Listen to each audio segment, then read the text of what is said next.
We do not have to go through pain to know God, right? We do not have to meet God in a place of pain. We do not have to meet God in a place of brokenness. We don't have to meet God after losing something big or important, right? A lot of the time, God uses that pain that we put ourselves in order to draw us nearer to Him.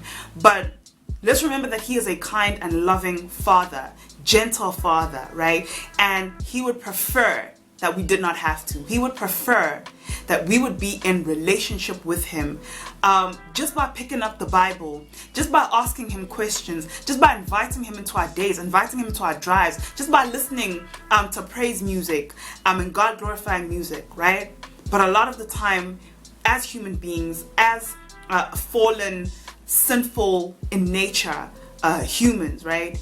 Because of sin selling itself to us as attractive, selling itself to us as something as fulfilling. Sin sells itself to us as what we need. It sells itself to us as the answer, right?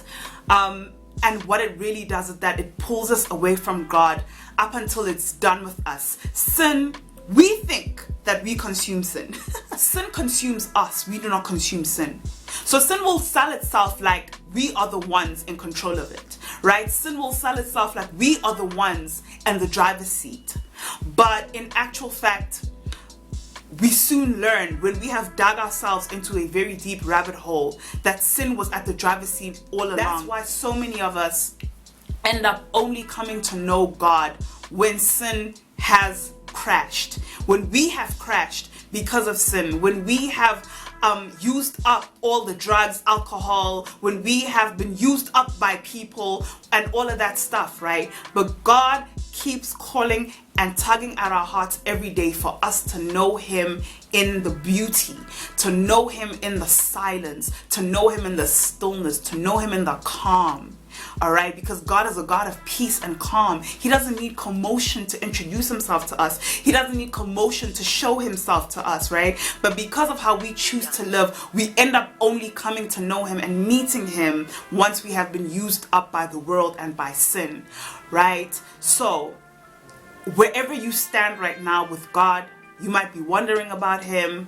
You might be a lukewarm Christian. Maybe you grew up in a Christian home, but you don't know Him for yourself. Take this as a word of advice and encouragement that you do not need to be in a place where the only thing that you have left is your voice to call to God in order to know Him. You don't need to be consumed and taken advantage of and finished up and chewed and spat out by the world before the only thing you have left is the name of Jesus, right? That's what got Adam and Eve out the garden. They thought that there was more to God.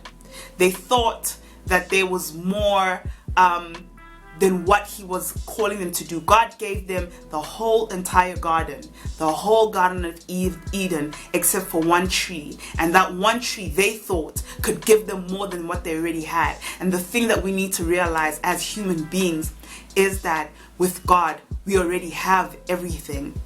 There's nothing that money, there's nothing that multiple relationships and multiple sexual partners, there's nothing that drugs and alcohol can give you that God doesn't have more of. There's nothing that those things contain that God does not have, but with God it's sustainable. And these things are harmful. We cannot sustain them, they cannot sustain us. But with God, everything that you're looking for in the bottom of the bottle, everything you're looking for in a relationship, everything you're looking for in your next business venture, in a bank account, whatnot, is God. So ask yourself, right, when you're chasing these things, what actually are you looking for?